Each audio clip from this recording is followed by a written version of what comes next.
Urubétrice présente Urubu biblique du 26 octobre. Ça s'est passé il y a très longtemps. Les prophètes du Seigneur.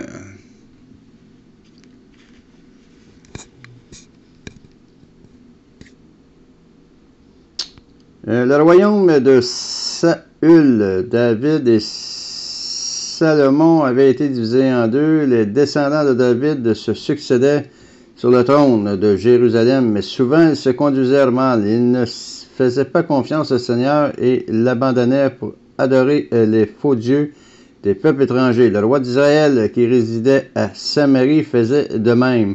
Le peuple voyait l'exemple de ses chefs et les imitait.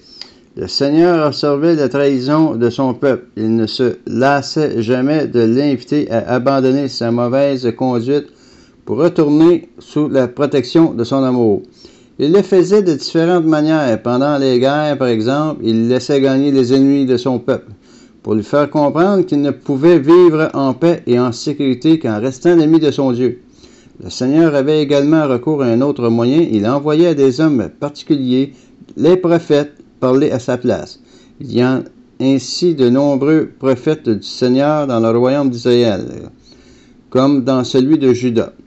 Mais la plupart du temps, ni le roi ni le peuple ne les écoutaient. Souvent même, il les maltraitait, les chassait ou en les tuant carrément. Le Seigneur choisissait ses prophètes sans s'occuper de la catégorie à laquelle ils appartenaient. Il suffisait que leur cœur soit rempli d'amour pour lui. Amos, par exemple, était un simple berger du royaume de Juda. Le Seigneur l'appela. Il l'envoya dans le royaume d'Israël pour annoncer de graves châtiments à ceux qui ne se repentirent pas.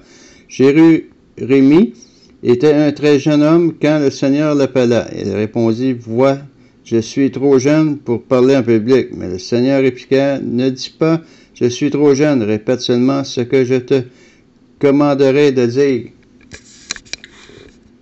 Bonne journée à tous et à chacun.